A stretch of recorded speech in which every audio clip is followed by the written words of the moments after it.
Hello guys, कैसे हैं आप सभी। तो आज मैं फिर से आपको वेलकम करता हूं। आज मैं जैसे कि जनरल ऑर्गेनिक केमिस्ट्री में मैं पढ़ा रहा था मेसोमेरिक इफेक्ट।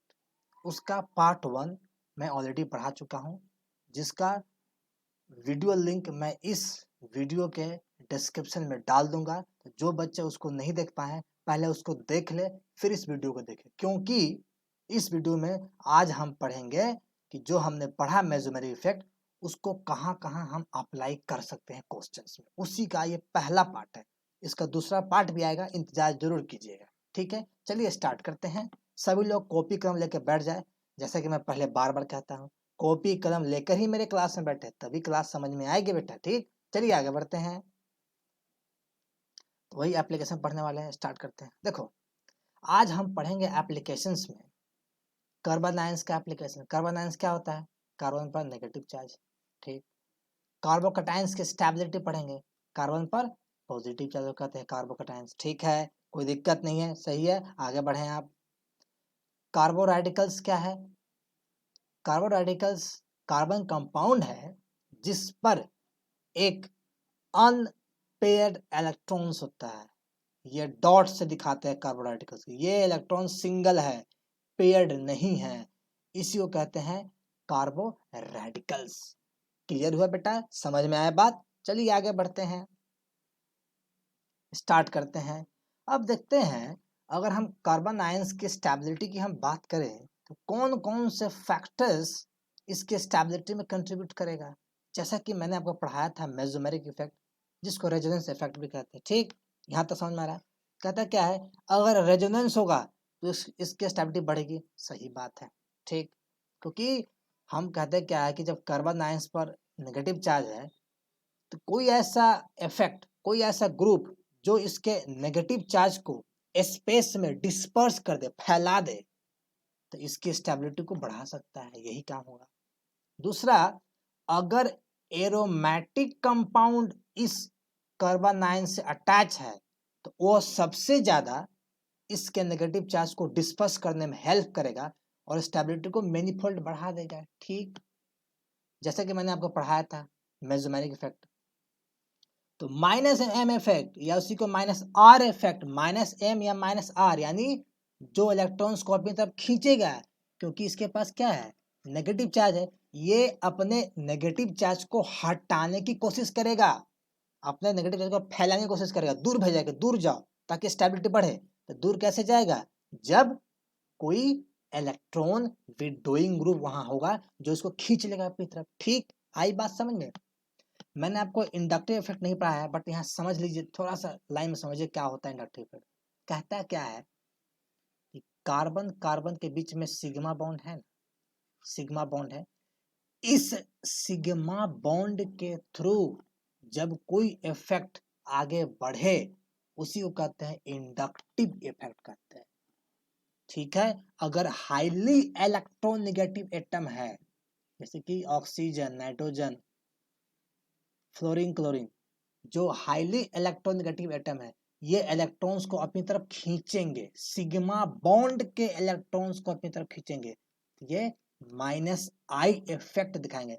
इसको डिटेल में समझाएंगे, बस यहाँ ब्रीफ में समझ लो। ठीक, अगर कोई ऐसा एटम या ग्रुप है जो जो किसी सिस्टम से अटैच है, मान लो ये सिस्टम से अटैच है ये ग्रुप यहाँ पर, और ये जो ग्रुप यहाँ अटैच है, ये ग्रुप इस सिस्टम के एटम से इसकी इलेक्ट्रॉन नेगेटिविटी कम है, कम है, मतलब ये इलेक्ट्रॉन को सिस्टम में डालेगा, इलेक्ट्रॉन्स को रिपेल करेगा, इलेक्ट्रॉन्स को भेजेगा इसके अंदर, यानी ये प्लस आई इफेक्ट दिखा रहा है। यानी जब ग्रुप का इलेक्ट्रॉन नेगेटिविटी एडजेसेंट एटम से ज्यादा हो, इलेक्ट्रॉन को अपनी तरफ ये ग्रुप खींचेगा, लेकिन अगर खींचेगा तो माइनस आई इफेक्ट हो गया। लेकिन अगर इस ग्रुप का इलेक्ट्रॉन नेगेटिविटी कम हो इसके एडजेसेंट एटम से, ये क्या करेगा, इलेक्ट्रॉन्स को देगा। थोड़ा सा समझाया है, समझ गए होंगे, इसको डिटेल में पढ़ाएंगे आने वाले लेक्चर्स में। ठीक है, चलिए। कहता क्या है, क्योंकि इसके कार्बन आयंस पर नेगेटिव चार्ज है, इसके नेगेटिव को हटाना है, यानी कोई ऐसा इलेक्ट्रॉन विड्रॉ ग्रुप वहां होना चाहिए। तो माइनस आई इफेक्ट और माइनस एम इफेक्ट दोनों ही दोनों कार्बन आयंस को स्टेबलाइज कर देता है। इसके यहाँ पर इलेक्ट्रॉन विड्रॉइंग ग्रुप होता है जो इसके चार्ज को स्टेबलाइज करता है, चार्ज को फैला देता है पूरे सिस्टम में। ठीक, आए बात समझ में? चलिए आगे बढ़ते हैं। दूसरा एक और बात करता हूँ, अगर मान लीजिए रेजोनेंस नहीं हो रहा है, ठीक है, जैसे इसमें देखिए ये मॉलिक्यूल मैंने लिया है 1 2 3, इसमें रेजोनेंस कहीं नहीं हो रहा है, तो कहीं पर भी आपको कॉन्जुगेट सिस्टम नहीं दिखाई दे रहा है, लेकिन यहाँ पर नेगेटिव चार्ज है। तो वही कहता है कि अगर हाइब्रिडाइज्ड कार्बन नेगेटिव चार्ज है, हाइब्रिडाइज का मतलब इस कार्बन को देखिए, ये कार्बन सिर्फ सिंगल बॉन्ड बना रहा है, तो ये sp3 हाइब्रिडाइज हो गया। ठीक है, ये कार्बन एक पाई बॉन्ड बना रहा है तो sp2 हाइब्रिडाइज हो गया। ये कार्बन 2 पाई बॉन्ड बना रहा है तो sp हाइब्रिडाइज हो गया। तो अगर sp3 sp2 और sp हाइब्रिडाइज्ड कार्बन एटम है, उस पर नेगेटिव चार्ज आ गया, तब उसकी स्टेबिलिटी कैसे देखोगे? तो कहता क्या है कि sp हाइब्रिडाइज्ड कार्बन ज्यादा स्टेबलाइज करेगा नेगेटिव चार्ज को, sp2 थोड़ा कम करेगा और sp3 सबसे कम करेगा। तो ये ऑर्डर होता है, याद रखिए। मैंने ये एग्जांपल लिया है CH3 CH2 minus CH2 double CH minus HC triple bond C minus, कहीं रेजोनेंस नहीं हो रहा है, लेकिन ये कार्बन sp2 है, ये sp है, सॉरी ये sp है, sp2 sp3 है, इसलिए इसके स्टेबिलिटी का ऑर्डर क्या हो जाएगी? 3 2 और 1, ये स्टेबिलिटी का ऑर्डर हो गया। आशा करता हूँ इस बात को आप समझ पा रहे हो अच्छे तरीके से। ठीक, तो मैंने उसी बात को लिखा है एक कंक्लूजन में ओवरऑल, कि अगर किसी कंपाउंड में एरोमेटिक कंपाउंड आ गया, वो सबसे ज्यादा स्टेबल होगा। मान लो कि कोई मिक्सचर ऑफ कंपाउंड आपको दे दिया, मिक्सचर ऑफ कंपाउंड, एक में एरोमेटिक रिंग लगा हुआ है, दूसरे में सिंपल रेजोनेंस हो रहा है, तीसरे में कोई रेजोनेंस नहीं हो रहा है, लेकिन वहां पर ऐसा हाइब्रिडाइज्ड एटम है, तो उस केस में क्या होगा?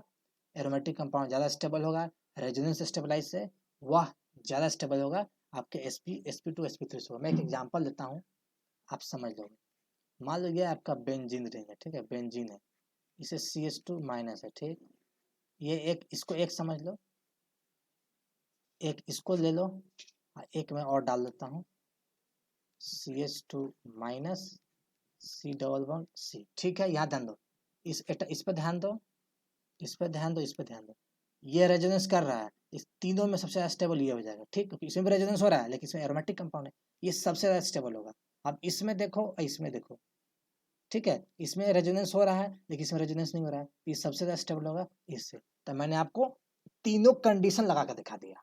ठीक है, तो एक कंडीशन में यहाँ है, दूसरा कंडीशन में यहाँ दिखाया, तीसरा में यहाँ दिखाया।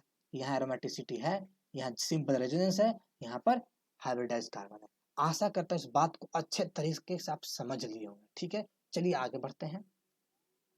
अब बात करते हैं कार्बोकटायंस की स्टेबिलिटी, यानी आपका कार्बोकटायंस स्टेबल। एक पॉइंट छूट गया, चलते पे एक पॉइंट छूटा है, चलते पिछली स्लाइड में, यहाँ मैं बताना भूल गया। आपका कार्बन आयंस प्राइमरी भी हो सकता है, सेकेंडरी भी हो सकता है, टर्सरी भी हो सकता है। मतलब ऐसा हो, कार्बन आयंस यहाँ सिर्फ एक कार्बन है, ठीक है, दूसरा कार्बन आयंस यहाँ है, यहाँ 2 कार्बन, ठीक, तीसरा कार्बन आयंस यहाँ है, यहाँ पर, सॉरी गाइस बहुत भीड़ है, लेकिन ध्यान दीजिए, यहाँ 3 कार्बन है, यहाँ 2 कार्बन, यहाँ 1 कार्बन। तो क्या हो रहा है? 3 कार्बन मिल, मतलब यहाँ पर प्लस आई इफेक्ट है, रेजोनेंस नहीं प्लस आई इफेक्ट है। तो क्या होगा? प्राइमरी कार्बन आयंस ज्यादा स्टेबल होगा सेकेंडरी से, सेकेंडरी ज्यादा स्टेबल होगा टर्सरी से। यही बात हमने नीचे लिखा होगा। आशा करता हूँ इस सारे बात को आप अच्छे तरीके से समझ गए होंगे। ठीक है, हम आगे बढ़ते हैं। अब बात करते हैं कार्बोकटायंस की, यानी कार्बन पर प्लस चार्ज। जब प्लस चार्ज है तो क्या करेगा? वो कोशिश करेगा कहीं से नेगेटिव चार्ज को लेकर के प्लस चार्ज हटा दे, यानी कोई ऐसा ग्रुप होगा, यानी इस पर इलेक्ट्रॉन डोनेटिंग ग्रुप, इस पर अगर इलेक्ट्रॉन डोनेटिंग ग्रुप जोड़ दो, इलेक्ट्रॉन डोनेटिंग ग्रुप इस पर जोड़ दो, तो क्या होगा? इसकी स्टेबिलिटी बढ़ जाएगी, इसकी स्टेबिलिटी बढ़ जाती है इलेक्ट्रॉन डोनेटिंग ग्रुप से। क्यों? क्योंकि इस पर पॉजिटिव चार्ज है।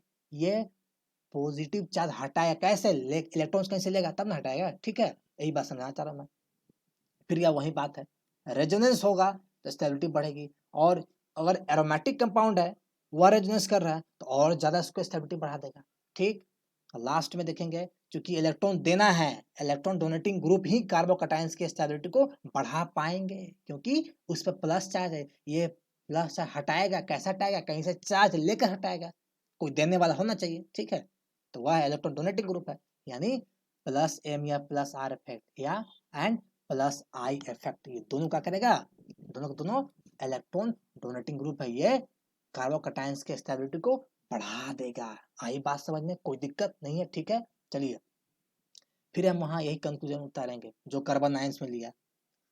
अगर किसी कंपाउंड में एरोमेटिक कंपाउंड है तो ज़्यादा स्टेबल होगा सिंपल रेजोनेंस से, ये ज़्यादा स्टेबल होगा हाइब्रिडाइज्ड कार्बन से। यहाँ देख लो रेजोनेंस हो रहा है, नहीं हो रहा है, लेकिन यहाँ क्या है, यहाँ एक चीज याद रखिएगा, यहाँ पर कार्बन आपका क्या है, sp3 है, ये आपका sp2 है, ये आपका sp है। याद रखिए एक चीज हमेशा,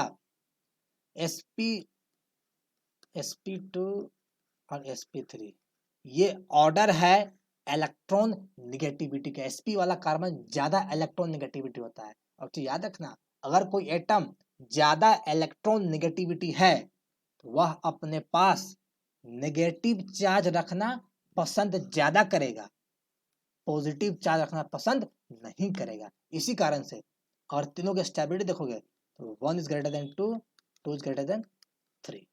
आया बात समझ में, क्लियर हो गया, कोई दिक्कत, ठीक है। चलिए इस पर संबंधित कुछ क्वेश्चन आया हुआ है प्रीवियस ईयर में, उसको बना लेते हैं। चलिए सबसे पहला क्वेश्चन गेट में आया था, एक्सेल लाइफ साइंस के पेपर में। क्वेश्चन में ऑलरेडी क्वेश्चन बनवा चुका हूँ आपको हाइपर कॉन्जुगेशंस में। यहाँ चलो देखते हैं, इसमें पूछता है कौन सा कटायन सबसे ज्यादा स्टेबल होगा। तो मैंने पहले ही बता रखा हूँ, जिसमें रेजोनेंस ज्यादा होगा या जिसमें कोई एरोमेटिक कंपाउंड होगा वह सबसे ज्यादा स्टेबल होगा। ए में कोई रेजोनेंस नहीं है, नो स्टेबिलिटी। बी में रेजोनेंस है, सबसे ज्यादा स्टेबल। सी में तो रेजोनेंस है ही नहीं। और डी में तो ये कार्बोक्स, ये क्या है, कीटोन ग्रुप है, ये आपका इलेक्ट्रॉन विड्रॉइंग ग्रुप है। मैंने पहले ही बताया आपको, इलेक्ट्रॉन विड्रॉइंग ग्रुप कार्बोकैटायंस को स्टेबलाइज नहीं करेगा, सिर्फ और सिर्फ इलेक्ट्रॉन डोनेटिंग ग्रुप करेगा। ठीक है, आई बात समझ में, क्वेश्चन बना आपसे, ऑप्शन बी करेक्ट हो जाएगा। अब ये देखो, ये 149 नंबर सवाल जो है, ये नीट के सवाल, ये नीट के पेपर में क्वेश्चन आया था। नीट 2018 में ये क्वेश्चन पूछा, बहुत लाजवाब सवाल है। सवाल को देखो, कहता क्या है, इसमें कौन सा कार्बोकैटायन सबसे ज्यादा स्टेबल हो। दिमाग लगाना सवाल है, कितना मस्त सवाल। चलो समझाता हूँ कैसे सवाल को बनाओगे। ये पॉजिटिव चार्ज है, ठीक है। देखो तो ये पॉजिटिव चार्ज इस नेगेटिव, इस पाई बॉन्ड से कॉन्जुगेट है, इससे भी कॉन्जुगेट है। ये क्या कर रहा है, तीनों आपस में रेजोनेंस कर रहा है। लेकिन पॉजिटिव चार्ज नाइट्रो ग्रुप के साथ भी रेजोनेंस कर रहा है। लेकिन यहाँ पर नाइट्रो ग्रुप क्या है, यहाँ नाइट्रो ग्रुप के पास -m इफेक्ट है और -I इफेक्ट है। तो -m -I कटायंस के पास जुड़ा हुआ है, इसलिए इस कटायन की स्टेबिलिटी सबसे कम हो जाएगी। मैं पहले ही बता दिया ना आपको, यहाँ रेजोनेंस हो रहा है उससे, ठीक है, रेजोनेंस हो रहा है, कोई दिक्कत नहीं है। लेकिन यहाँ पर एक नाइट्रो ग्रुप है जो एक स्ट्रॉन्ग इलेक्ट्रॉन एक्सेप्टिंग ग्रुप है। यही समझाया आपको कि किसी भी कार्बोकैटायंस पर अगर इलेक्ट्रॉन विड्रॉइंग ग्रुप लगा है वह कार्बोकैटायन ज्यादा स्टेबल नहीं होगा, ये स्टेबल नहीं है। आ रही बात समझ में। सेकंड को देखते हैं। देखो सेकंड, अगर नाइट्रो को देखोगे, नाइट्रो को देखो, ये पाई बॉन्ड, ये पाई बॉन्ड, ये पॉजिटिव है, तीनों आपस में क्या है, तीनों आपस में रेजोनेंस हो रहा है। लेकिन ये पॉजिटिव चार्ज नाइट्रो ग्रुप के साथ कॉन्जुगेट में नहीं है। कैसे, positive negative, sorry positive single bond, double bond, single bond, यहाँ डबल बॉन्ड आना चाहिए था, है नहीं है, इसलिए क्या हुआ, नाइट्रो कटायन के साथ कॉन्जुगेट है ही नहीं, तो नाइट्रो का कोई रोल नहीं रहेगा कटायंस को स्टेबलाइज या डिस्टेबलाइज करने में। हालांकि यहाँ माइनस इफेक्ट आ जाता है, आगे समझाएंगे, यहाँ माइनस इफेक्ट काफी वीक होता है, आगे बता देंगे। यहाँ सिर्फ रेजोनेंस समझो, ठीक है। तो उस हिसाब से क्या होगा, बी की स्टेबिलिटी ज्यादा बढ़ जाएगी, बढ़ना चाहिए। आगे और देख लो, ये cation direct electron withdrawing group से अटैच है, स्टेबल होगा ही नहीं, काट के फेंक दो उसको। और ये देख लो, ये कटायन को देखो, positive charge single bond, double bond, single bond, और नाइट्रो में डबल बॉन्ड होता है। मतलब ये double bond, single bond, double bond, positive charge, ये तीनों क्या है, कॉन्जुगेट हो गया। अगेन यहाँ का पॉजिटिव चार्ज नाइट्रो में चला गया। अब पहले ही बताया नाइट्रो क्या है, इलेक्ट्रॉन विड्रॉइंग ग्रुप है, इसको स्टेबलाइज करेगा नहीं। ये भी गलत हो गया, ये भी गलत है, यानी ऑप्शन आपका जो यहाँ था, सॉरी यहाँ गलत हो गया है, ऑप्शन 4 नहीं, ऑप्शन सेकंड होगा। Option second is more stable than anything else. ठीक है, यहाँ तक आज समझ में आया, कोई दिक्कत किसी को नहीं है। कोई दिक्कत हो कमेंट सेक्शन में लिख दीजिएगा, आपका जवाब मिल जाएगा। ठीक, चलिए आगे बढ़ते हैं। लास्ट में पढ़ेंगे फ्री रेडिकल्स की स्टेबिलिटी। ठीक, तो ये फ्री रेडिकल्स क्या करता है, ये कार्बोकैटायंस की तरह है, इसको भी रेजोनेंस की जरूरत पड़ती है। इसमें अब इसमें क्या, इसमें भी टर्सरी रेडिकल ज़्यादा स्टेबल होगा सेकेंडरी से, सेकेंडरी ज़्यादा स्टेबल होगा प्राइमरी से, क्योंकि रेडिकल्स है वो चाहेगा एक इलेक्ट्रॉन और लेकर के अपने रेडिकल्स को हटा दे। और प्लस एम प्लस आर और या plus minus plus I F है, ये करता क्या है, इलेक्ट्रॉन डोनेट करेगा, क्योंकि रेडिकल्स है, सिंगल है, पेयर, इसको पेयरिंग करना पड़ेगा तब स्टेबल होगा, क्योंकि रेडिकल स्टेबल नहीं होता है, पेयरिंग करना है, इलेक्ट्रॉन चाहिए, कौन देगा इलेक्ट्रॉन इसको, इसको इलेक्ट्रॉन डोनेटिंग ग्रुप देगा, इसलिए इसको स्टेबिलिटी बना देगा। अब देखो इस तीनों कंसेप्ट यहाँ लगा हुआ, देखो कितना अच्छा सवाल पूछा है।